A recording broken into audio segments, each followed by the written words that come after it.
Hello YouTube, on se retrouve aujourd'hui pour une vidéo un peu spéciale. Je vais tester le Julia Sweater de Migaya Crochet et pour tester ce patron là, je vais utiliser des pelotes de coton bambou couleur lilas que j'ai acheté chez Action. Il me semble que ces pelotes m'ont coûté 1,49 € unité et j'ai dû faire 5 actions pour acheter ces pelotes parce que dans les différentes actions, ils ne proposaient que 2 ou 3 pelotes de chaque couleur de ce modèle là. Je me suis démerdée à chercher plusieurs pelotes. Je me suis retrouvée à en acheter, il me semble, 9.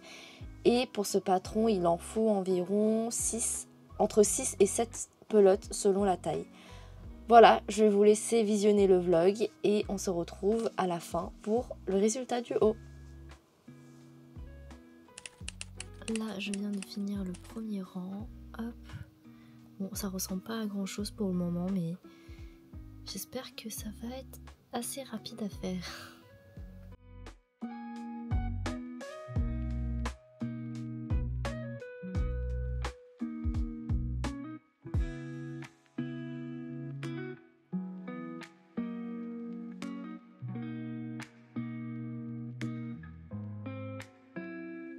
Là, je viens de faire le 4e rang et je me rends compte qu'il y a un nœud dans mon fil. Je déteste quand ça fait ça. Hier, j'étais en train de crocheter avec un fil de chez Sostrengren et ça m'a fait que ça. J'ai eu que des nœuds en boucle sur la pelote. Je n'en peux plus. Je n'en peux plus. Faut qu'ils arrêtent de faire ça. C'est trop chiant. Ça m'énerve. Ça m'énerve. Voilà. Là, ça fait 1h35 que je suis sur le projet et il y a le motif qui commence à se dessiner. C'est des espèces de ronds comme ça, de soleil, de fleurs, je sais pas trop comment ça s'appelle, mais du coup qui se dessinent. Trop beau. Et là j'ai trop hâte de finir. Je pense que je vais en faire un boléro au final et plus un crop sweater. Je vais essayer de voir en fonction des pelotes que j'ai, mais je pense que j'ai assez pour faire un truc assez court. Sauf si je retourne dans une autre action pour retrouver cette laine. Faudrait que je vois. Mais voilà, en 1h30, j'ai fait 5 rangs. Après 2h40 de travail, j'en suis à là. Franchement, je trouve que j'avance assez vite. Le motif se répète très bien. On le voit ici.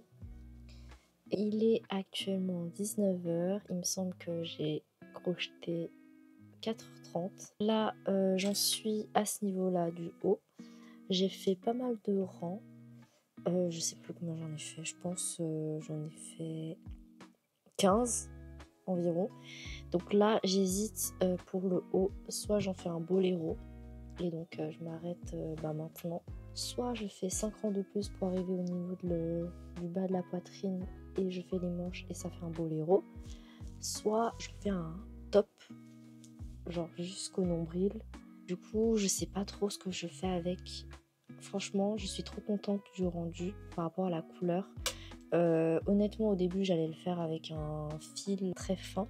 Je vais vous montrer la pelote. Au début, j'étais partie soit sur cette pelote-là de chez Hobby. C'est du coton mercerisé. Mais c'est très fin comme vous pouvez le voir.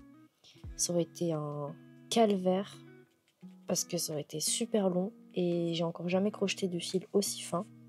Donc soit c'était ce bleu là de chez Hobby, sinon c'était cette pelote là de chez Sostrengren parce que j'ai eu une affaire pas mal du tout. C'était sur Vinted, il y a une fille qui vendait je crois environ 30 pelotes de chez Sostrengren et elle en avait vraiment beaucoup et j'ai réussi à négocier 40 € les 25 ou 30 pelotes. Donc ça m'a fait environ 1,10 € la pelote.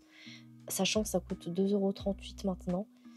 Et je suis trop contente. Du coup j'ai fait une affaire. J'ai récupéré plein de pelotes. Il me semble qu'elle m'avait dit qu'elle voulait en faire une couverture pendant le confinement. Qu'elle n'a jamais eu le courage. Je peux comprendre parce qu'une couverture c'est assez long. Et donc j'ai acheté 20 pelotes de couleur crème. La pelote que j'utilise tout le temps pour mes hauts. Et dont aussi ce vert là, elle en avait 6 et donc soit je partais sur ce vert un peu vert d'eau, soit c'était ce bleu là et là en allant chez Action, je suis tombée sur ces pelotes-là de coton. Et je suis trop contente parce que ça rend trop bien en couleur lilas. Tout ça pour dire que je vais continuer ce haut et que je me suis fait super mal aux doigts à l'escalade. Parce que oui, je fais de l'escalade et j'ai très très mal aux doigts. Donc le crochet, c'est pas tip top pour le repos. Donc je vais essayer de me reposer et faire d'autres choses en attendant, parce qu'il faut faire des pauses. Faites des pauses pour ne pas vous blesser. C'est très très très très très très important. Surtout quand vous débutez le crochet. Ne faites pas comme moi. Ne crochetez pas pendant 7 heures sans faire de pause. Parce que j'ai eu une tendinite au niveau du petit doigt. Je m'en suis remise là. Mais j'arrivais plus à plier le petit doigt tellement j'étais bloquée. Donc j'ai changé ma technique de crochetage. Et j'ai plus mal au petit doigt. Mais par contre l'index, franchement il faut en parler. Le fil qui frotte comme ça sur la phalange, sur le haut du doigt, ça fait super mal. C'est hyper désagréable. Donc là j'utilise une bague que j'ai achetée, oui je me suis fait avoir sur les réseaux sociaux. J'ai acheté cette petite bague là que je mets au niveau de l'index et je fais passer mon fil dedans pour pouvoir crocheter parce que sinon j'ai super mal au doigt. En fait c'est pas possible. Enfin bref, je blablate trop. Je vais continuer ce pan là et je vais faire une pause et ensuite je continue ça. Bon, j'ai un léger souci à chaque vlog. Mes hauts ont souvent, toujours des problèmes. Au début quand j'ai fait ce haut, je me suis dit je fais une chaînette de 80, j'ai noté, j'ai fait une chaînette de 87 mailles.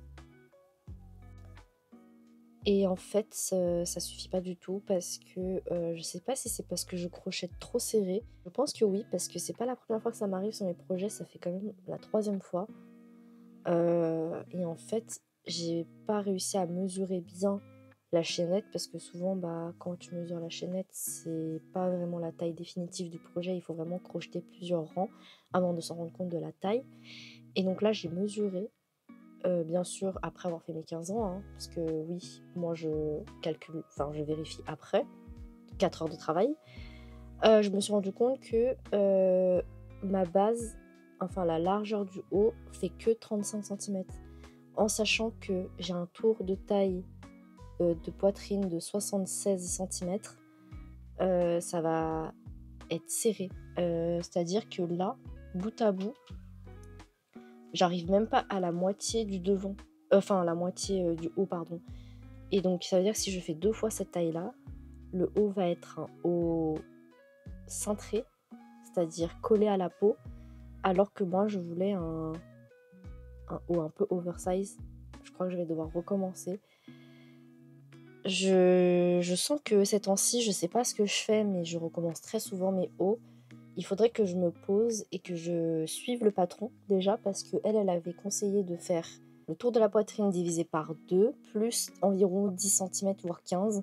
Et moi j'ai à peine rajouté 10 et même en ayant rajouté les 10 cm qu'elle a préconisé, j'arrive à être plus short que la taille de base. Je sais pas comment je me suis démerdée, pourtant elle utilise le même fil, la même taille de crochet.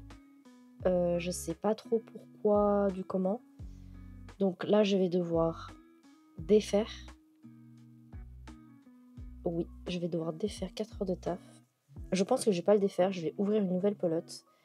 Faire le haut, cette fois-ci, avec les bonnes mesures, donc c'est-à-dire une base de 45 cm de large, donc c'est-à-dire 10 cm de plus, pour qu'il soit vraiment oversize. Parce que là, il n'est pas du tout. Je crois que je vais faire limite même 50 cm. Et voilà, donc je vais devoir tout refaire avec une nouvelle pelote ce soir. Franchement, je suis un peu dégoûtée parce que j'étais trop contente. Je me suis dit, oh, enfin un haut où j'ai pas besoin de défaire et refaire. Au final, si, parce que j'ai pas été assez intelligente pour calculer le truc avant. Enfin bref, même moi j'ai marqué en conclusion plus grand. Je vais faire ça plus grand, il faut que ça fasse 46 cm. Et je suis à 35. J'ai le seum, j'ai clairement le seum, mais bon, c'est pas grave, tant pis. Hello à tous, on se retrouve le lendemain matin. Il est actuellement 10 h. Avec mon copain ce matin, on s'est motivé pour aller courir. Alors qu'il fait moche, on a couru 20 minutes, je crois environ. Et ouais, il fait super moche, alors qu'il faisait tellement beau la semaine dernière.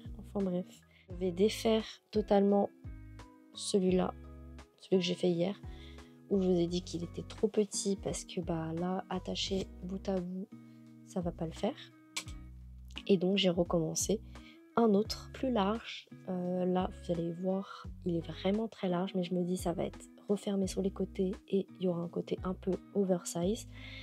Je préfère, mais par contre ça va me prendre beaucoup plus de temps. Je pense que je vais le finir d'ici le 16 juin. Déjà j'espère bien avancer au moins de la même longueur que lui, c'est-à-dire 4 heures de taf. Je suis vraiment dégoûtée par contre.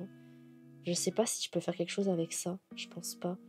Je vais vraiment devoir le défaire. Je suis un peu dégoûtée. C'est pas grave, je vais le défaire à la fin, si je vois que j'ai plus assez de pelote pour faire ce haut là.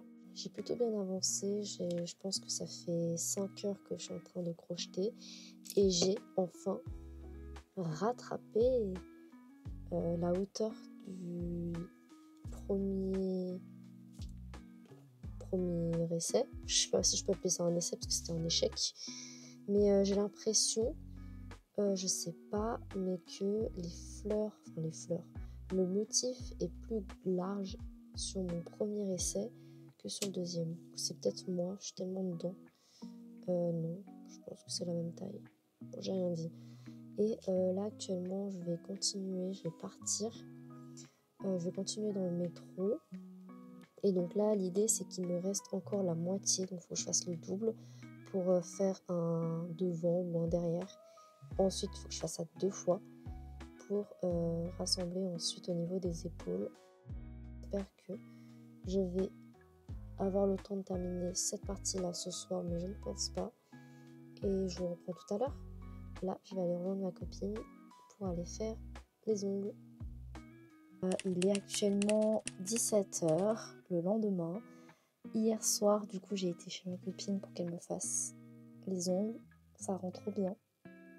Elle est trop forte. J'ai grave bien avancé. Je m'en rends compte là à la caméra. Oh, mais attends, mais ça rend trop bien. Je pense que j'ai atteint la longueur que je souhaite. Je vais peut-être ajouter encore 5 cm pour que ça arrive vraiment juste au-dessus du nombril. Mais regardez-moi ça. Je suis trop contente parce que ça rend trop bien. Là, je vais finir, du coup, je pense, cette partie-là. Et il faudrait que j'en fasse un deuxième. Pour le moment, j'ai utilisé une pelote entière pour tout ce pan-là. Je pense qu'il me faudrait 3 pelotes pour le devant et derrière et 3 pelotes pour les manches. À peu près, je pense. On se retrouve dans un nouveau décor. Là actuellement je suis chez mon copain. J'ai fini de réaliser les 2 pans avant et arrière. J'ai mis environ 7 heures pour chacun. Maintenant la prochaine étape ce serait de refermer au niveau des épaules, donc ici et ici. Et bien évidemment de laisser un trou au milieu pour pouvoir passer la tête.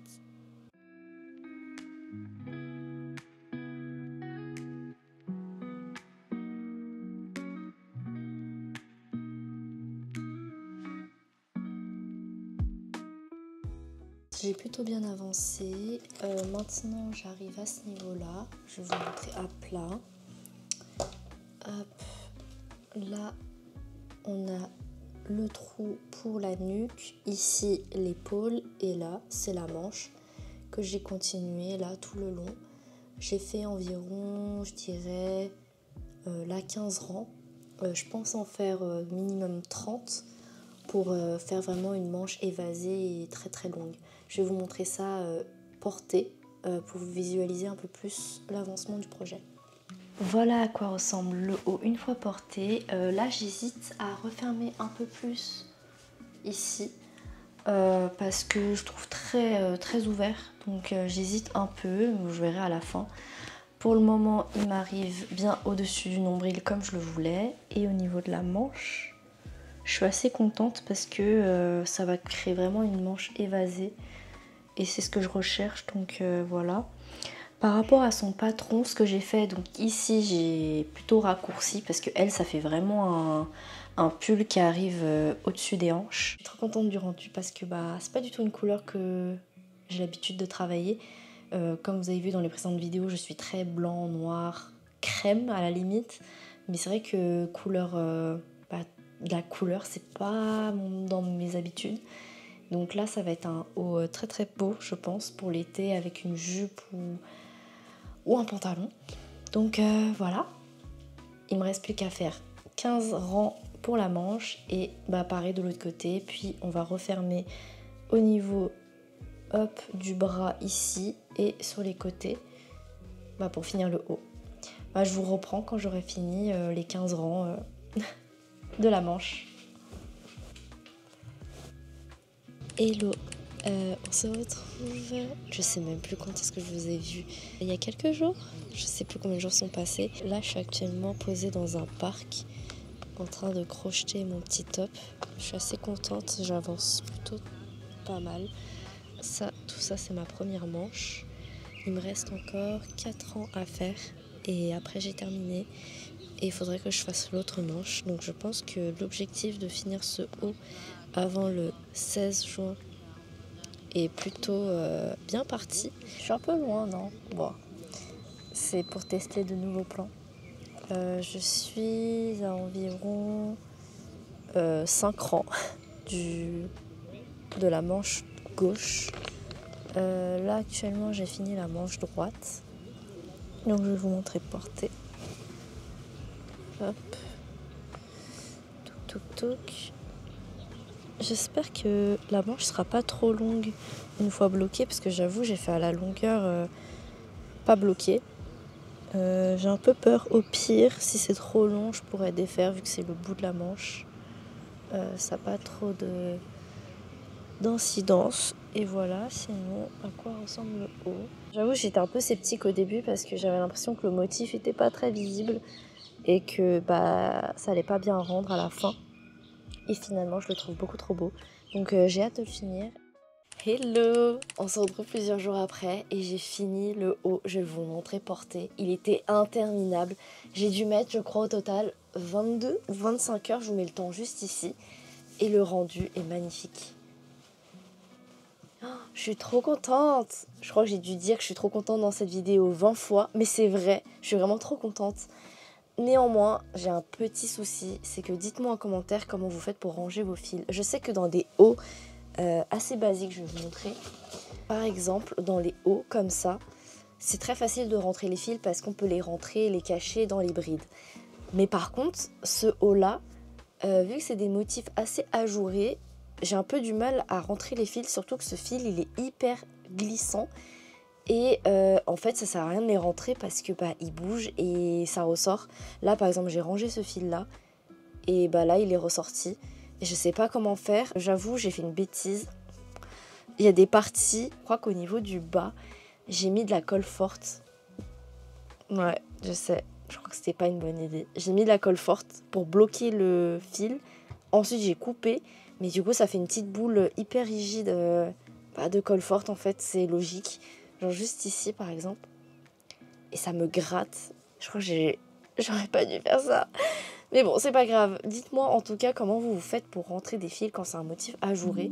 Parce que je sais pas comment faire. À part dans des brides de base, je sais pas comment faire. Mais voilà, le haut final. Je vais vous insérer quelques photos et quelques vidéos que j'ai pu faire quand je suis partie en vacances à la campagne. Et voilà, on a enfin fini avec ce haut là. En tout cas, le patron était vraiment clair à comprendre et très simple à accrocher. Je vais vous le mettre en barre d'infos pour que vous puissiez vous aussi faire ce haut. Et voilà, j'espère que ce vlog vous aura plu et on se retrouve à la prochaine pour une nouvelle vidéo. Bisous!